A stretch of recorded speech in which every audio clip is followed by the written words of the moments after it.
Shalom, selamat pagi, Opa, Oma, Bapak, Ibu, Saudara-saudari, pemirsa Hikmat Pagi GKI Karangsaru Semarang, yang dikasihi Tuhan Yesus Kristus dimanapun berada.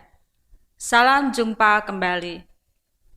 Mari sebelum kita melanjutkan aktivitas kita, bolehlah kita mendasarinya dengan membaca dan merenungkan sebagian dari firman Tuhan. Firman Tuhan pada pagi hari ini akan disampaikan oleh Ibu Betty Octavia. Sebelumnya, marilah kita datang pada Tuhan, kita mohon tuntunan dari Tuhan dalam doa. Mari kita berdoa. Selamat pagi ya Bapa, Bapa yang baik, kembali kami datang kepadamu, kami mengucap syukur untuk setiap penyertaan Tuhan dalam hidup kami hari lepas hari. Kami juga mengucap syukur terkhusus pada hari ini, di mana Engkau telah menemani kami dalam istirahat malam kami, sehingga pada pagi hari ini kami boleh bangun dengan keadaan baik. Kami juga mengucap syukur untuk hari baru yang boleh Engkau berikan pada kami. Sebentar kami akan membaca dan mendengarkan firman-Mu yang Tuhan. Kami mohon Tuhan boleh tuntun kami, teduhkan hati kami, sehingga firman yang boleh kami dengar boleh menjadikan tuntunan dan pelita bagi kami untuk kami menjalani hidup ini hari lepas hari. Berfirmanlah ya Tuhan, kami siap untuk mendengar.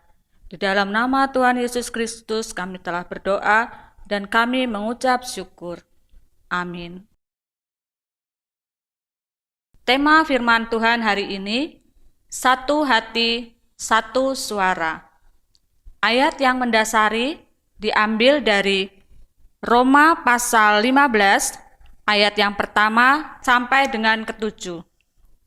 Saya akan membacakan pada ayat yang ke-5 sampai ke-7 saja, yang demikian bunyinya.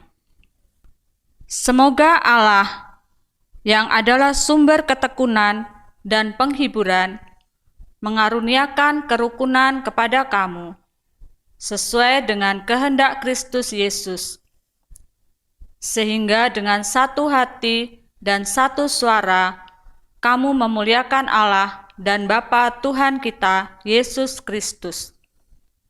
Sebab itu, terimalah satu akan yang lain, sama seperti Kristus juga telah menerima kita, untuk kemuliaan Allah. Demikian firman Tuhan, syukur kepada Allah. Ibu Bapak yang dikasihi Tuhan Yesus Kristus, Richard D. Haan pernah menuliskan demikian. Seorang pria tua yang mengunjungi sebuah galeri seni sangat terkesan melihat sebuah lukisan yang menggambarkan Kristus di atas salib. Lukisan itu begitu nyata dalam menggambarkan penderitaan Sang Juru Selamat, sehingga hatinya dipenuhi ucapan syukur atas harga mahal yang telah dibayar Tuhan Yesus untuk menebusnya. Dengan air mata berlinang di pipinya, ia berseru, "Pujilah Dia, saya mengasihinya, saya mengasihinya." Para pengunjung lain yang berdiri di dekatnya merasa heran mendengar perkataan pria itu. Seseorang dari mereka maju dan mengamati lukisan itu. Ia pun segera merasakan perasaan yang mendalam terpancar dari dalam hatinya. Sambil menoleh ke arah pria tua itu, ia menjabat erat tangannya dan berkata, saya juga mengasihinya." Adegan itu terulang ketika pria ketiga dan keempat melintas, menatap lukisan itu dan berseru, "Saya juga mengasihinya." Walaupun pria-pria ini berasal dari gereja yang berbeda-beda, mereka merasakan ikatan yang sama karena iman mereka di dalam Kristus. Sungguh, ini adalah sebuah gambaran yang indah di mana setiap orang percaya kepada Tuhan Yesus memiliki kesatuan hati dan iman.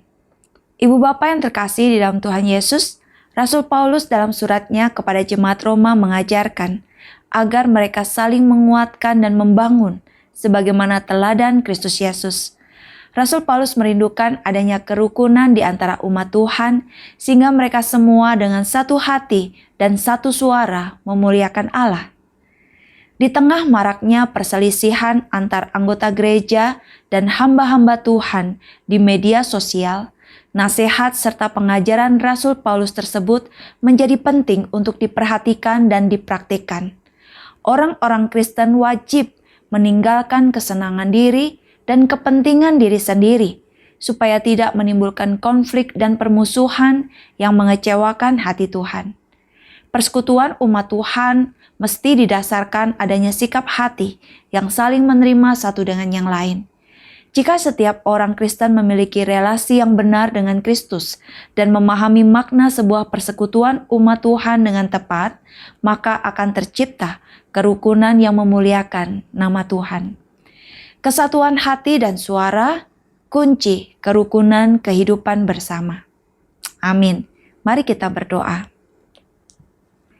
Bapa Surgawi, persatukan kami dengan kasih-Mu yang mengikat kami untuk kami dapat mengasihi dan menerima satu dengan yang lain dengan tulus sebagaimana Tuhan mengasihi dan menerima kami. Dan kami juga dapat menciptakan kerukunan di antara kami, sekalipun kami berbeda-beda, namun Tuhan sudah persatukan kami menjadi bagian dari keluarga Allah, secara khusus di Gereja Kristen Indonesia, Karangsaru, Semarang. Kiranya Tuhan memberkati kami semua. Kami mengucap syukur dan menyerahkan segala aktivitas kami hari ini. Mohon Tuhan memberkati dan memimpin, sehingga karya yang kami lakukan mempermuliakan Engkau. Di dalam nama Tuhan Yesus kami sudah berdoa. Amin. Selamat pagi, selamat berkarya. Tuhan Yesus memberkati kita semua.